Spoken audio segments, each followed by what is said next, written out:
मतचोरी केल्याच्या आरोपावरून विरोधी पक्षाच्या खासदारांनी केंद्रीय निवडणूक आयोगाविरोधात एल्गार पुकारला। विरोधी पक्षाच्या 300 खासदारांनी दिल्लीत आंदोलन केलं। यात राहुल गांधी, प्रियंका गांधी, शरद पवार, अखिलेश यादव यांच्यासह प्रमुख विरोधी पक्षाचे नेते सहभागी होते। मात्र सर्व खासदारांना वाटेतच पोलिसांनी ताब्यात घेतलं। तर महाराष्ट्रात ठाकरेंच्या शिवसेनेने वादग्रस्त मंत्र्यांच्या विरोधात जनआक्रोश आंदोलन केलंय। माणिकराव कोकाटे, संजय शिरसाट, योगेश कदम, संजय गायकवाड यांच्या विरोधात ठाकरेंच्या शिवसेनेने राज्यभरात आंदोलन केलेलं आहे।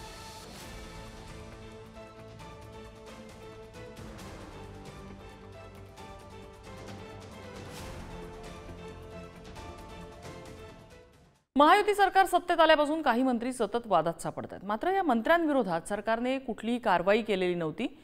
आणि इकडे लोकसभेमध्ये सुद्धा विरोधी पक्षनेते राहुल गांधी हे आक्रमक झाले। त्यांनी मतचोरीवरनं सरकारला घेरलंय आणि त्यावरनं आज इंडिया आघाडीच्या 300 खासदारांनी संसद ते निवडणूक आयोगाच्या कार्यालयापर्यंत मोर्चा काढला। राहुल गांधी, शरद पवार, मल्लिकार्जुन खरगे, प्रियंका गांधी, अखिलेश यादव यांच्यासह अनेक विरोधी खासदार यात सहभागी होते। मात्र संसदेपासून अवघ्या 700 मीटरवर असणाऱ्या निवडणूक आयोगाकडे जाऊ न दिल्याने महिला खासदार सुद्धा आक्रमक झाल्या। अखिलेश यादव यांनी तर बॅरिकेड भेदून पलीकडे उडी घेतली। काही महिला खासदारही बॅरिकेडवरून पलीकडे पोहोचण्याचा प्रयत्न करत होत्या। संतप्त खासदारांनी त्यानंतर निवडणूक आयोगाने चुकीचं काही केलेलं नाही तर कशासाठी अडवत आहात अशी विचारणा केली।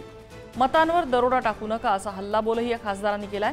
निदर्शनं करणाऱ्या विरोधी पक्षाच्या खासदारांना पोलिसांनी परिवहन भवनामध्ये बॅरिकेड लावून रोखलेलं होतं। खासदार वेणुगोपाल यांची पोलीस अधिकाऱ्यांशी त्यांचा वादही झालेला दिसून आला। सर, पुलिस आपको डिटेन कर रही है क्या? आप लोग गिरफ्तारी? वन मैन वन वोट के बिना कॉन्स्टिट्यूशन का कोई मतलब नहीं है और हमने क्लियरली दिखाया है कर्नाटक में कि वन मैन वन वोट नहीं है।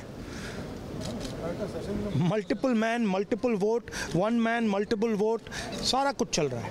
ठीक है, तो ये अब लड़ाई पूरे की पूरी ऑपोजिशन लड़ रही है और हिंदुस्तान के जो युवा हैं उनको ये बात समझ आ गई है। तो अब इलेक्शन कमीशन को छुपना काफ़ी मुश्किल हो जाएगा। त्या निवडणूक आयोगाने 4 पत्र यांना दिली की तुम्ही जे सांगता ते येऊन इथे शपथेवर सांगा। का हिम्मत नाही यांची? का हे जात नाही तिथे? का पुरावे देत नाही? रोज खोटं बोलायचं आणि पळून जायचं। पळपुटे लोक आहेत, यांच्याजवळ काहीच नाही आहे। आपले जे काही रोज पराभव होतोय तो पराभव पचवता येत नाही, सहनही होत नाही आणि सांगता येत नाही। हिंदुस्तान की डेमोक्रेसी की हालत देखिए। 300 एमपीज इलेक्शन कमीशन से मिलना चाहते हैं और कहते हैं कि हम डेलीगेशन लेके आएंगे, हम आपको एक डॉक्यूमेंट देना चाहते हैं। इलेक्शन कमीशन कहता है नहीं, 300 एमपीज नहीं आ सकते हैं। तो यही हालत है क्योंकि डरते हैं। 300 एमपीज आ गए और वहाँ पे सच्चाई निकल आई और हमने उनको थोड़ा जो उनके काम की सच्चाई दिखा दी। दैट इज वाई डरे हुए हैं, कायर हैं, सरकार कायर है। डरे हुए हैं, कायर हैं, सरकार कायर है। आपल्या देशाच्या लोकशाहीला सरकारने केलेली कृती म्हणजे एक बट्टा लागलेला आहे। सरकारने स्वतःच्याच हाताने लोकशाहीला काळीमा फासलेला आहे। तसं पाहिलं तर ही लढाई निवडणूक आयोगाबरोबर आहे, पण त्याच्यात भारतीय जनता पक्ष आणि सरकार का पडते हे आता उघड झालेलं आहे। मला वाटतं राहुल गांधींसह सर्व विरोधी पक्षाची नौटंकी सुरू आहे। कारण ज्या गोष्टीचा आक्षेप घेत आहेत निवडणूक आयोगाकडे, त्या संदर्भामध्ये निवडणूक आयोगानं स्वयंस्पष्ट अशा प्रकारचं उत्तर राहुल गांधींना संबंधितांना दिलेलं आहे।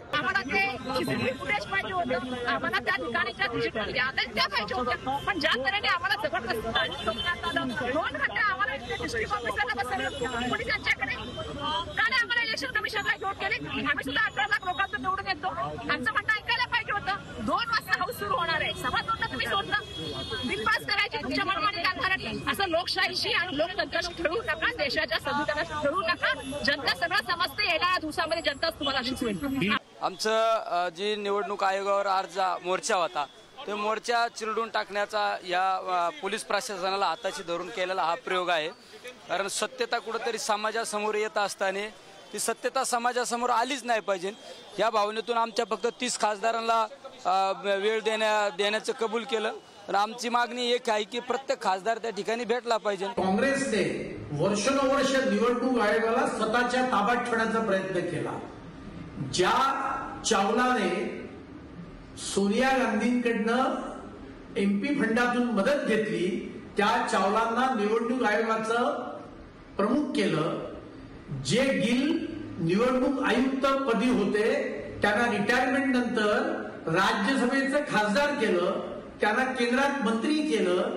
त्या काँग्रेसने निवडणूक आयोगावर टीका करावी म्हणजे चोराच्या उलट्या बोंबा आहे. जनता यांचं खरं स्वरूप हे ओळखू नये.